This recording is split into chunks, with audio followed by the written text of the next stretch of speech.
Hey guys, this is Kanrik again, doing a coverage, well, really crappy coverage at that, of what has been going on at E3. I have watched all three press conferences, and I kind of just want to give my reaction of what they showed going between Microsoft, Sony, and Nintendo.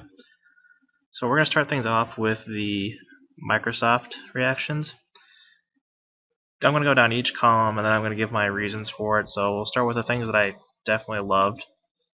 I when they brought up Halo 4, originally I wasn't too hooked on Halo 4, but watching the gameplay, thinking about how the multiplayer is going to be and how interesting the story is going to be this time, like they were setting off on a mission for peace, and now they have a whole new breed of enemy. It's not just fighting the same old enemy we've been playing the entire, we've been facing, I should say, all the other games. So it's going to be very interesting to see that.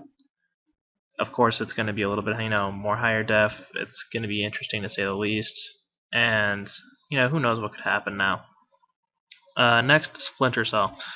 Although this seems more like a modern version of Assassin's Creed, I'm an Assassin's Creed fan, so I do like it very much. It has a very interesting, you know, concept to it, especially with it being, more present day. It's not like trying to go into the future too far. It's more like Spec Ops stuff today with that, awesome feel of it's something you wish you personally could do, and then they're putting it as a character in a game with like this person who's gone through all this training to actually do it, and it seems like a really cool idea. Next, I was kind of iffy on where to put Tomb Raider, but I have to say that the game looks really good. I'm trying to, since it was only like the demo version, I want to see how it progresses or how it, evolves still. I kind of find it weird that, she can take so much and like not really show it.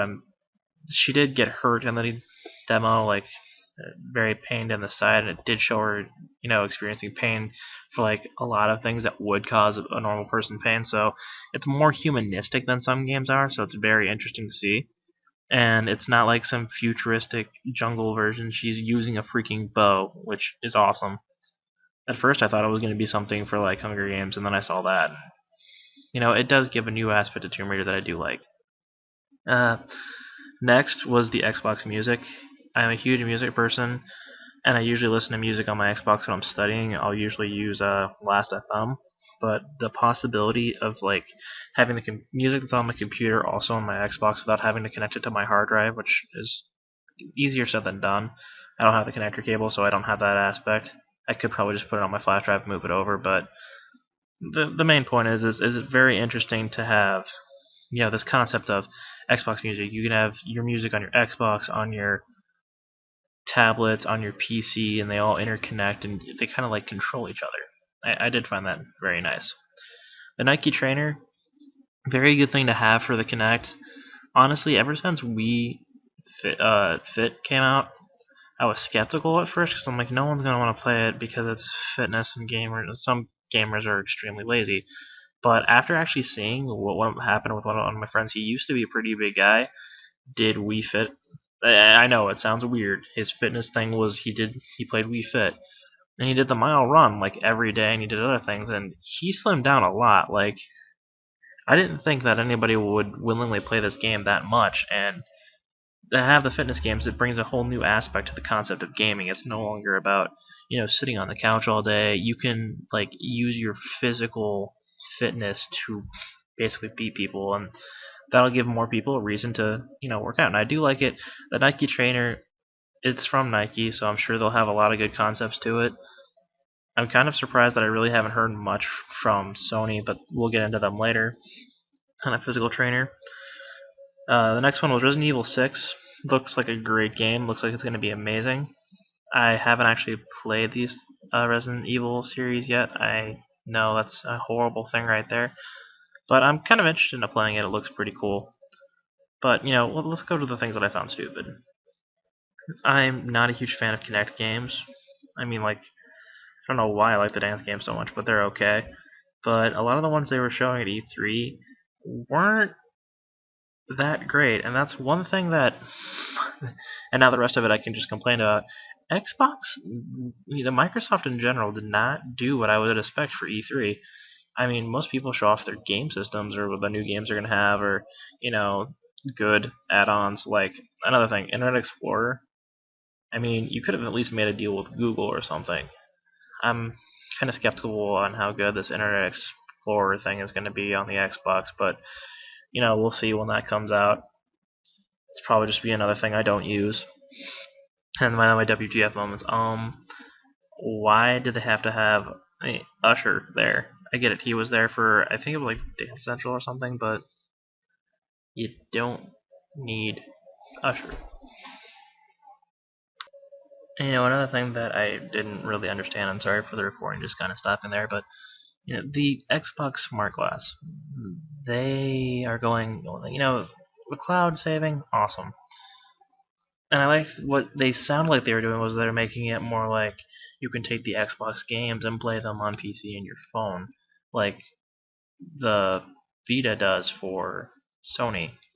But this was just like, hey, look, it'll give you new gaming content and you can, use it as a controller or whatnot. It's like I don't really want to waste my phone's battery life and get annoyed by text messages while I'm trying to play a game even more than I already do now.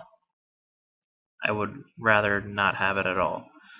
And of course, it's also on Windows 8, which that means that if a person who's as stubborn as me, because I really do not like Windows 8, and I will say that now, it does not look that great. It's an app thing. I really don't like the concept of it. I love Windows 7, but like what about me? If I stick on Windows 7, can I use the Xbox Smart Glass? Because it sounds like it's only going to be for 8. So that's another thing I'm left out of as a gamer for Microsoft. And they've focused a lot on entertainment and not a lot on the gaming aspect. And part of me says that's because, they don't have a new system coming out. But at the same time, they should have definitely focused more on gaming. But next up, we'll go to Sony. Sony was smart, and I'm going to go straight off on the good things they did. The free game stuff, that's definitely going to want people to switch over because they were offering free games. Everybody at E3 got the PlayStation Plus voucher for a year to try it out. All of them did, even if they were from different countries. They could go to the booth and get it, so they could get a code that would work from the nation they're from. The Vita stuff seemed pretty cool. How you can have like cross saving, you can play the game from either the Vita or the PS3. Then they had Assassin's Creed and Assassin's Creed Liberation. If you connect Liberation and Assassin's Creed 3 on your PS3, you get bonus content, which is cool. Although I have a feeling the bonus content isn't really going to be as great as it sounds. And Assassin's Creed 3 Liberation is another game that the Assassin's Creed fans are going to want to play.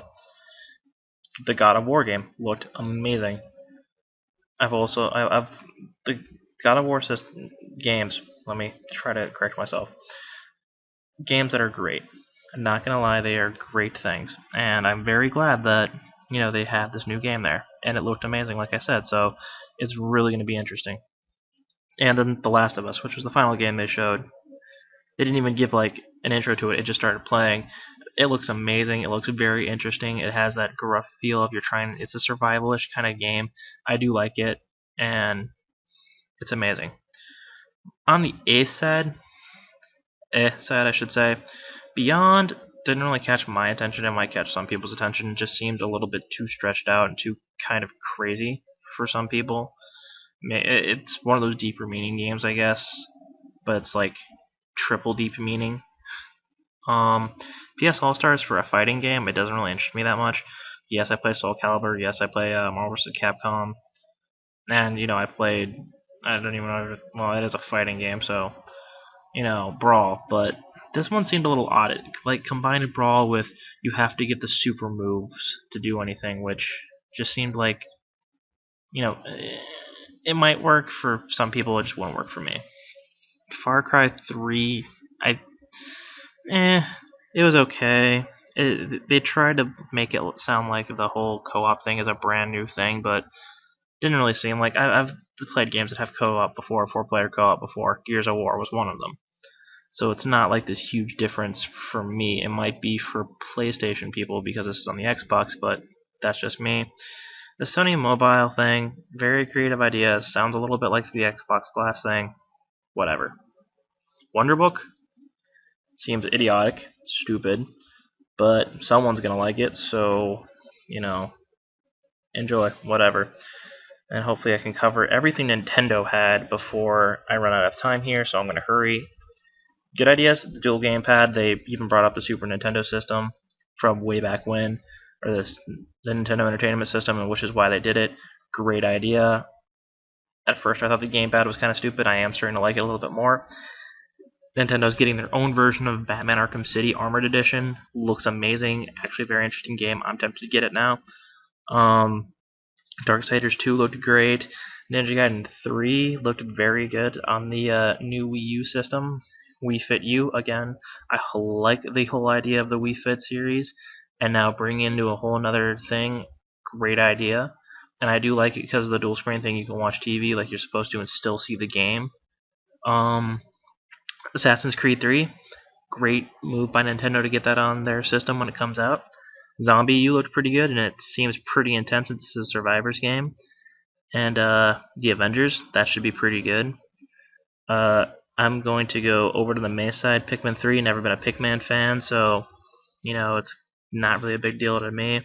Super Mario U seems a bit much, but I like the old school Mario version. This one was like, oh, you can do all this, this, and then you can use the Wii pad to, the gamepad to, add blocks in to help your friends. That seems a bit much.